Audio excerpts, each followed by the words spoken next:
Hi ಸ್ನೇಹಿತರೆ, ಎಲ್ಲರಿಗೂ ನಮಸ್ಕಾರ. ನೋಡಿ, ಗೃಹಲಕ್ಷ್ಮಿ ಯೋಜನೆಯ ಪ್ರತಿಯೊಂದು ಫಲಾನುಭವಿಗಳಿಗೆ ಸರ್ಕಾರ ಭರ್ಜರಿ ಗುಡ್ಡಿಸ್ನ ಕೊಟ್ಟಿದೆ.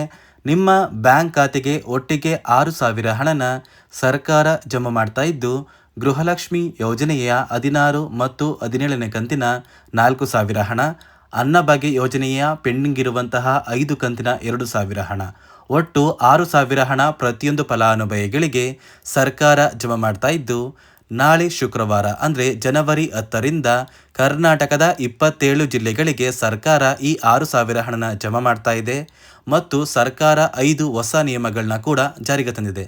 ಹಾಗಾದರೆ ಬನ್ನಿ ಸ್ನೇಹಿತರೆ, ಆ ಒಂದು ಮಾಹಿತಿ ಏನು ಅಂತ ತಿಳ್ಕೊಳ್ಳೋಣ. ಅದಕ್ಕಿಂತ ಮೊದಲು ನೋಡಿ ಸ್ನೇಹಿತರೆ, ನೀವೇನಾದ್ರೂ ಇನ್ನೂ ಸಹ ನನ್ನ ಚಾನಲ್ನ ಸಬ್ಸ್ಕ್ರೈಬ್ ಆಗಿಲ್ಲ ಅಂದರೆ ದಯವಿಟ್ಟು ಪ್ರತಿಯೊಬ್ಬರೂ ಚಾನಲ್ನ ಸಬ್ಸ್ಕ್ರೈಬ್ ಮಾಡ್ಕೊಳ್ಳಿ, ಹಾಗೆ ವಿಡಿಯೋಗೆ ಒಂದು ಲೈಕ್ನ ಕೊಡಿ. ಹೌದು ವೀಕ್ಷಕರೇ, ಗೃಹಲಕ್ಷ್ಮಿ ಯೋಜನೆಯ 16ನೇ ಕಂತಿನ ಹಣಕ್ಕಾಗಿ ಸಾಕಷ್ಟು ಫಲಾನುಭವಿಗಳು ಕಳೆದ 1 ತಿಂಗಳಿಂದ ವೆಯ್ಟ್ ಮಾಡ್ತಾ ಇದ್ರಿ. ಇದೀಗ ಕೊನೆಗೂ ಪ್ರತಿಯೊಂದು ಫಲಾನುಭವಿಗಳ ಬ್ಯಾಂಕ್ ಖಾತೆಗೆ ಸರ್ಕಾರ 16ನೇ ಕಂತಿನ ಹಣದ ಜೊತೆ 17ನೇ ಕಂತಿನ ಹಣ ಅಂದರೆ ಒಟ್ಟು 4,000 ಹಣನ ಜಮಾ ಮಾಡ್ತಾ ಇದೆ. ಇದರ ಜೊತೆ ಪ್ರತಿಯೊಂದು ಫಲಾನುಭವಿಗಳಿಗೆ ಅನ್ನಭಾಗ್ಯ ಯೋಜನೆಯ ಪೆಂಡಿಂಗ್ ಇರುವಂತಹ 5 ಕಂತಿನ 2,000 ಹಣ, ಒಟ್ಟಾರೆ 6,000 ಹಣನ ಪ್ರತಿಯೊಂದು ಫಲಾನುಭವಿಗಳಿಗೆ ಸರ್ಕಾರ ಜಮಾ ಮಾಡ್ತಾ ಇದೆ. ನೋಡಿ ವೀಕ್ಷಕರೇ, ಪ್ರತಿಯೊಂದು ಫಲಾನುಭವಿಗಳು 2025ರ ಪ್ರಯುಕ್ತ ನಿಮ್ಮ ಬ್ಯಾಂಕ್ ಖಾತೆಗೆ ಪೆಂಡಿಂಗ್ ಇರುವಂತಹ ಎಲ್ಲ ಕಂತಿನ ಹಣ ಬರ್ತಾ ಇದೆ.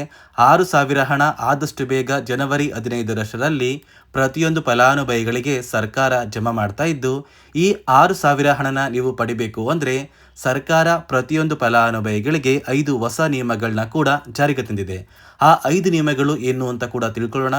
ಅದಕ್ಕಿಂತ ಮೊದಲು ನಾಳೆ ಶುಕ್ರವಾರ ಅಂದರೆ ಜನವರಿ 10ರಂದು ಕರ್ನಾಟಕದ ಯಾವ ಜಿಲ್ಲೆಗಳ ಫಲಾನುಭವಿಗಳ ಬ್ಯಾಂಕ್ ಖಾತೆಗೆ ಹಣ ಜಮಾ ಆಗ್ತಾ ಇದೆ ಅಂದರೆ, ಮೊದಲಿಗೆ ಬಾಗಲಕೋಟೆ, ಬೆಂಗಳೂರು ನಗರ, ಬೆಂಗಳೂರು ಗ್ರಾಮಾಂತರ, ಬೆಳಗಾವಿ, ಬಳ್ಳಾರಿ, ಬೀದರ್, ವಿಜಯನಗರ, ಚಾಮರಾಜನಗರ, ಚಿಕ್ಕಬಳ್ಳಾಪುರ, ಚಿಕ್ಕಮಗಳೂರು, ಚಿತ್ರದುರ್ಗ, ದಕ್ಷಿಣ ಕನ್ನಡ, ದಾವಣಗೆರೆ, ಧಾರವಾಡ, ಗದಗ, ಕಲಬುರಗಿ, ಹಾಸನ, ಹಾವೇರಿ, ಕೊಡಗು, ಕೋಲಾರ, ಕೊಪ್ಪಳ, ಮಂಡ್ಯ, ಮೈಸೂರು, ರಾಯಚೂರು, ರಾಮನಗರ, ಶಿವಮೊಗ್ಗ, ತುಮಕೂರು, ಉಡುಪಿ, ಉತ್ತರ ಕನ್ನಡ, ಯಾದಗಿರಿ ಮತ್ತು ಬಿಜಾಪುರ ಈ 27 ಜಿಲ್ಲೆಗಳ ಪ್ರತಿಯೊಂದು ಫಲಾನುಭವಿಗಳ ಬ್ಯಾಂಕ್ ಖಾತೆಗೆ ಸರ್ಕಾರ ಗೃಹಲಕ್ಷ್ಮಿ ಯೋಜನೆಯ 4,000 ಹಣ ಅಂದರೆ 16 ಮತ್ತು 17ನೇ ಕಂತಿನ 4,000 ಹಣ, ಇದರ ಜೊತೆ ಪೆಂಡಿಂಗ್ ಇರುವಂತಹ ಅನ್ನಭಾಗ್ಯ ಯೋಜನೆಯ 5 ಕಂತಿನ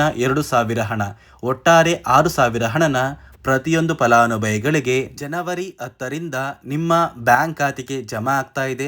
ಆದಷ್ಟು ಬೇಗ ಯಾರೆಲ್ಲ ಫಲಾನುಭವಿಗಳು ಸರ್ಕಾರದಿಂದ ಬಂದಿರುವಂತಹ ಒಟ್ಟು 15 ಕಂತಿನ ಹಣನ ನಿಮ್ಮ ಬ್ಯಾಂಕ್ ಖಾತೆಗೆ ಪಡ್ಕೊಂಡಿದ್ದೀರಾ, ಇಂತಹ ಪ್ರತಿಯೊಂದು ಫಲಾನುಭವಿಗಳ ಬ್ಯಾಂಕ್ ಖಾತೆಗೆ ಒಟ್ಟಿಗೆ 6,000 ಹಣ ಬಂದೇ ಬರುತ್ತೆ. ಕೆಲವೇ ದಿನಗಳಲ್ಲಿ ನಿಮ್ಮ ಬ್ಯಾಂಕ್ ಖಾತೆಗೆ ಈ ಒಂದು ಹಣ ಜಮಾ ಆಗಲಿದೆ.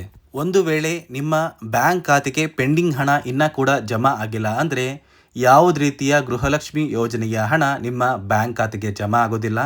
ಒಟ್ಟು 15 ಕಂತಿನ ಹಣ ಬಂದಿದ್ರೆ ಮಾತ್ರ ನಿಮ್ಮ ಬ್ಯಾಂಕ್ ಖಾತೆಗೆ ಗೃಹಲಕ್ಷ್ಮಿಯ 4,000 ಹಣ ಜಮಾ ಆಗೋದು. ಅದೇ ರೀತಿ ಸುಮಾರು 1,30,30,000 ಫಲಾನುಭವಿಗಳ ಬ್ಯಾಂಕ್ ಖಾತೆಗೆ ಈ ಬಾರಿ 16ನೇ ಕಂತಿನ ಹಣನ ಸರ್ಕಾರ ಕ್ಯಾನ್ಸಲ್ ಮಾಡಿದೆ.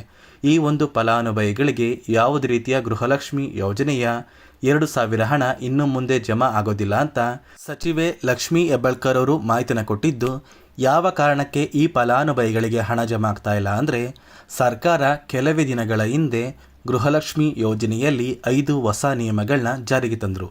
ಆ 5 ನಿಯಮದ ಆಧಾರದ ಮೇಲೆ ಫಲಾನುಭವಿಗಳ ಬ್ಯಾಂಕ್ ಖಾತೆಗೆ ಈ 2,000 ಹಣ ಜಮಾ ಆಗ್ತಾ ಇದೆ.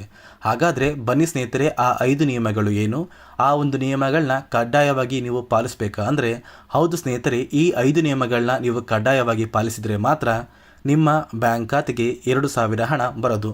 ಹಾಗಾದರೆ ಬನ್ನಿ ಸ್ನೇಹಿತರೆ, ಆ 5 ನಿಯಮಗಳು ಏನು ಅಂತ ತಿಳ್ಕೊಳ್ಳೋಣ. ನೋಡಿ ಸ್ನೇಹಿತರೆ, ಮೊದಲನೆಯ ಒಂದು ನಿಯಮ ಬಂದು, ಗೃಹಲಕ್ಷ್ಮಿ ಯೋಜನೆಯ ಪ್ರತಿಯೊಂದು ಫಲಾನುಭವಿಗಳು ಯಾರೆಲ್ಲ ಇದ್ದೀರಾ, ನಿಮ್ಮ ಮನೆಯ ಪ್ರತಿಯೊಂದು ಸದಸ್ಯರ ಆಧಾರ್ ಕಾರ್ಡ್ನ ನಿಮ್ಮ ಬಳಿ ಇರುವಂತಹ ಒಂದು ರೇಷನ್ ಕಾರ್ಡಿಗೆ ಕಡ್ಡಾಯವಾಗಿ ಲಿಂಕ್ ಮಾಡಿಸ್ಬೇಕು. ಈ ಒಂದು ನಿಮ್ಮ ಆಧಾರ್ ಕಾರ್ಡ್ನ ಲಿಂಕ್ ಮಾಡಿಸೋದಕ್ಕೆ KYC ಅಂತ ಕರೀತಾರೆ. ಸಾಕಷ್ಟು ಫಲಾನುಭವಿಗಳ ಒಂದು ರೇಷನ್ ಕಾರ್ಡಿಗೆ KYC ಪೆಂಡಿಂಗ್ ಇದೆ.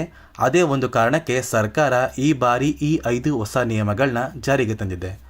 ಅದೇ ರೀತಿ ಎರಡನೆಯ ಒಂದು ನಿಯಮ ಬಂದು ಸಾಕಷ್ಟು ಫಲಾನುಭವಿಗಳ ಒಂದು ಆಧಾರ್ ಕಾರ್ಡ್ ಏನಿದೆ, ಆ ಒಂದು ಆಧಾರ್ ಕಾರ್ಡ್ 15 ವರ್ಷ ಅಥವಾ 15 ವರ್ಷಕ್ಕಿಂತ ಹೆಚ್ಚು ಹಳೆಯ ಆಧಾರ್ ಕಾರ್ಡ್ ಆಗಿದೆ. ಈ ಒಂದು ಫಲಾನುಭವಿಗಳು ಅವರ ಆಧಾರ್ ಕಾರ್ಡ್ಗೆ ಯಾವುದೇ ರೀತಿಯ ತಿದ್ದುಪಡಿ ಕೂಡ ಮಾಡಿಸಿಲ್ಲ ಮತ್ತು ಯಾವುದೇ ರೀತಿಯ ಒಂದು ಅಪ್ಡೇಟ್ನ ಕೂಡ ಮಾಡಿಸಿಲ್ಲ. ಅದೇ ಒಂದು ಕಾರಣಕ್ಕೆ ನಿಮ್ಮ ಆಧಾರ್ ಕಾರ್ಡ್ನ ನೀವು ತಿದ್ದುಪಡಿ ಮಾಡಿಸಿಲ್ಲ ಅಂದರೆ ನಿಮ್ಮ ಬ್ಯಾಂಕ್ ಖಾತೆಗೆ 2,000 ಹಣ ಜಮಾ ಆಗ್ತಾ ಇಲ್ಲ. ಮತ್ತೆ ಸ್ನೇಹಿತರೆ, ಸರ್ಕಾರ 16ನೇ ಕಂತಿನ ಹಣನ ಜಮಾ ಮಾಡುವ ಮುಂಚೆ ಪ್ರತಿಯೊಂದು ಫಲಾನುಭವಿಗಳ ಒಂದು ದಾಖಲಾತಿಗಳನ್ನ ಮರುಪರಿಶೀಲನೆ ಮಾಡಿದ್ದಾರೆ. ಈ ಒಂದು ಸಂದರ್ಭದಲ್ಲಿ ಫಲಾನುಭವಿಗಳು ಸರ್ಕಾರಕ್ಕೆ ತೆರಿಗೆನ ಕಟ್ತಾ ಇರೋದು ತಿಳಿದು ಬಂದಿದೆ. ಅದೇ ರೀತಿ 4ನೆಯ ಒಂದು ನಿಯಮ ಬಂದು ಸರ್ಕಾರದಿಂದ ಬರುವಂತಹ ಒಂದು ರೇಷನ್ನ ಕಳೆದ 3 ತಿಂಗಳಿಂದ ನೀವು ಪಡ್ಕೊಂಡಿಲ್ಲ ಅಂದರೆ ನಿಮ್ಮ ಬ್ಯಾಂಕ್ ಖಾತೆಗೆ ಗೃಹಲಕ್ಷ್ಮಿ ಯೋಜನೆಯ ಹಣ ಜಮಾ ಆಗೋದಿಲ್ಲ.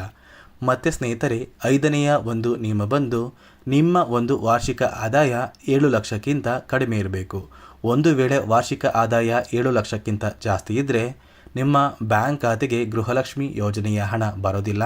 ಈ 5 ನಿಯಮದ ಆಧಾರದ ಮೇಲೆ ಪ್ರತಿಯೊಂದು ಫಲಾನುಭವಿಗಳಿಗೂ ಹಣ ಜಮಾ ಆಗ್ತಾ ಇದೆ. ನಾಳೆ ಶುಕ್ರವಾರ ಅಂದರೆ ಜನವರಿ 10ರಂದು ಕರ್ನಾಟಕದ 27 ಜಿಲ್ಲೆಗಳ ಪ್ರತಿಯೊಂದು ಫಲಾನುಭವಿಗಳ ಬ್ಯಾಂಕ್ ಖಾತೆಗೆ ಸರ್ಕಾರ ಗೃಹಲಕ್ಷ್ಮಿ ಯೋಜನೆಯ 4,000 ಹಣ ಅಂದರೆ 16 ಮತ್ತು 17ನೇ ಕಂತಿನ ಹಣ, ಇದರ ಜೊತೆ ಅನ್ನಭಾಗ್ಯ ಯೋಜನೆಯ ಪೆಂಡಿಂಗ್ ಇರುವಂತಹ 5 ಕಂತಿನ 2,000 ಹಣನ ಜಮಾ ಮಾಡ್ತಾ ಇದ್ದು ಜನವರಿ 15ರಲ್ಲಿ ನಿಮ್ಮ ಬ್ಯಾಂಕ್ ಖಾತೆಗೆ ಹಣ ಜಮಾ ಆಗುತ್ತೆ.